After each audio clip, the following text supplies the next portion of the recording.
Now, before moving on to Kefka, who is the antagonist most worthy of discussion in this game, and not just in this game really, but in Final Fantasy as a series in general, such is his legacy as a ruthless entity.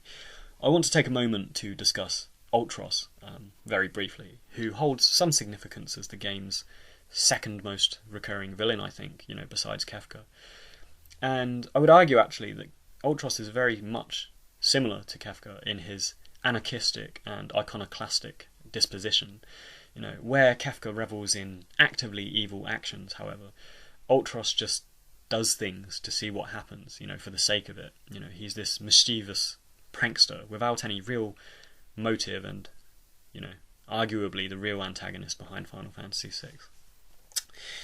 No, I'm kidding. But, Ultros does hold some cultural significance among Final Fantasy fans, either as something, quite frustrating and, a frustratingly recurrent boss, or as an amusing addition, that breaks the severity of the storyline.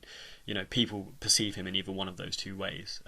Personally, for me, I really liked the character of Ultros, and I think that using the humour, and it was humour done well as well. It wasn't kind of crap and annoying, introducing him, but I felt he broke up the quite harrowing, important moments quite well. I mean, like when you discover the three warring triad statues, it seems like this pivotal moment of the game, and then Ultros shows up, and when you're flying to the floating continent, you think you're getting to this kind of end game sequence with Kefka, and then Ultros shows up.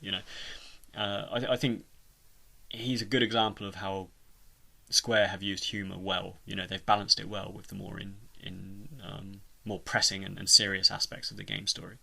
So yeah, I think Ultros is a great introduction to this game.